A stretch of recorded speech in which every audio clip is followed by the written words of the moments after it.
Galileo's experiment was simple. He took a heavy object and a light one and dropped them at the same time to see which fell fastest.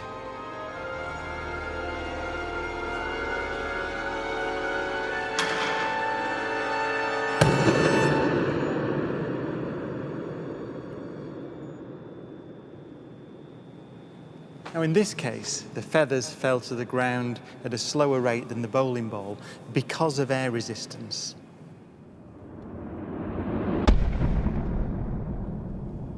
So in order to see the true nature of gravity, we have to remove the air.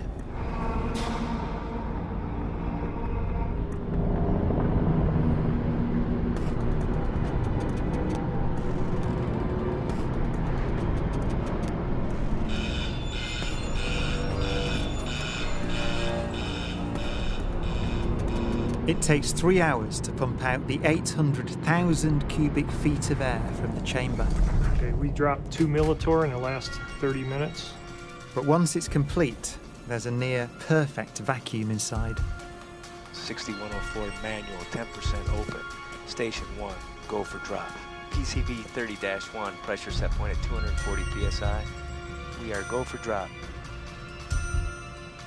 10, 9, 8, 7, 6, 5, 4. Cameras on. 2, 1. Release.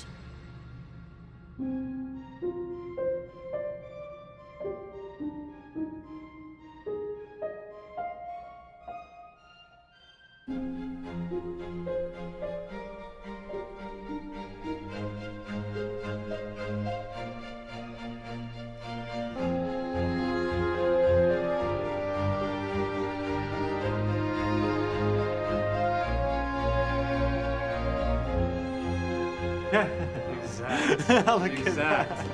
They came down exactly the same. Wow. Look. Watch right there. Look at how they hit right there. Exactly. You're back on the side. Exactly the same. Feathers don't move, nothing. Look at that. That's just brilliant.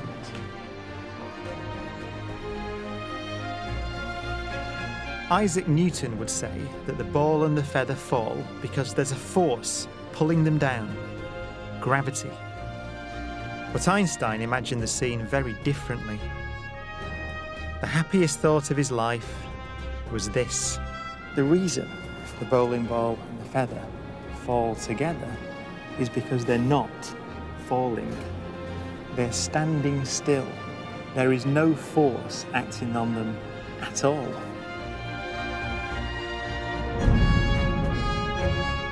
He reasoned that if you couldn't see the background, there'd be no way of knowing that the ball and the feathers were being accelerated towards the earth.